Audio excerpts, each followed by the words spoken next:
I've bought myself 17 acres of land for less than half the cost of a single bed flat in my local town. More of a win, I actually managed to get planning permission for a house here as well. I've got videos on this sort of thing, but people seem to be under the mistaken impression that this is sort of a really easy thing to do, and it's not, to be honest. I'm not going to lie to you, it's a bit of a difficult process. It's by no means not doable. Like, I've done it, many other people have done it.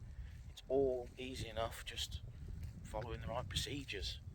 I've done it is the best way. It is the most guaranteed way to be able to do something like this yourself, but it is going to require the most work. Now, I was fortunate enough to sort of not even think about getting my own land when I actually got into the sort of farming game, so to speak. I had a little small patch of land next to the stables for a while, then I got myself a couple of acres, 1 acre woods, 1 acre grass, and basically expanded my chicken business and so on and so forth. And then when it came to actually get my land, I already had decent little business going. Exactly that the council are after when you're sort of trying to get your planning permissions. Just want sort of every Tom, Dick and Harry throwing a house up in the middle of nowhere in the countryside, do they? Let's face it. Well, the gist of it is you're proving to them that you've got a viable business for the future, so you're not just building something that's then going to fall into disrepair in the very short term, that you're pretty much just pulling a fast one, trying to do a cash grab, building a house and selling it. In the lead up to actually getting permission for the house, I applied for permission for a barn and a livestock house, managed to get those under agricultural pre-development rights, which then established that I was here for a long time in the council's eyes, basically. Like, the business is operational, we need infrastructure, we built the infrastructure, and so on and so forth. So then that led on to the requirements for the house. Basically, they deem it as man hours, effectively. You need 275 days worth of man hours to equate you being able to live on site. The number of chickens we already had, combined with sort of market garden developed now, and stuff like breeding pigs, breeding chickens to sell, stuff like that, all adds up and equated to actually about 4 people's man hours, believe it or not, to work this farm.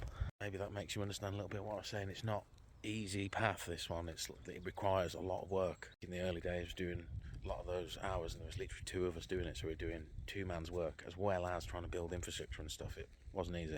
As I've mentioned in a couple of other videos, when it came to actually applying for the house, it took 18 months to get the permissions through because of various bouncing back things. The main thing was all to do with sewage. I much wanted to see that I wasn't going to add nitrates and phosphates into the soil around the farm. One of my ditches at the back there is a care home, a couple of houses in the village, that their effluent from their septic systems actually flows in directly into the river. But I was the problem. Those things are solvable. Solid tanks, things that you just have to get pumped rather than they drain away. It's all doable. It just requires a little bit of effort and thinking. And a good amount of that effort was taken away from me because I got the proper consultants to help do everything. So if there was ever a snag in the process, they'd sort of refer to me about what we could do to appease what the council's after, etc.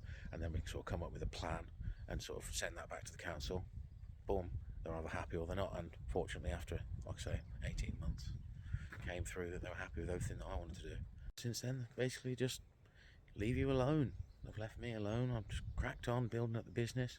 Pretty much got all the infrastructure finished now, and just doing beautification stuff a lot of these days. It's the final thing, which sort of all to do with the business aspect again, is the money. They want to see the money coming in basically before they're going to let you even consider putting a house in. They're going to want to know that you're going to be able to pay yourself at least sort of 80. I think it's 18 grand. It might have gone up now. It was 18 grand, I think, when I did it, a year basically, and then 25 grand profit you need to have within the business as well. So it's what is that, 43,000 you need to have profit effectively from your farm to warrant the house.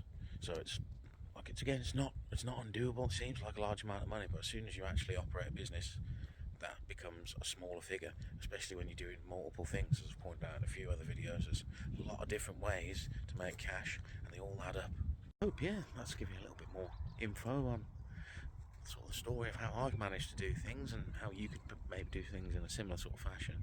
Well, if you have got any questions or whatever, just drop in the comment box below. Do my best to answer you as always. Till next time then, bye bye.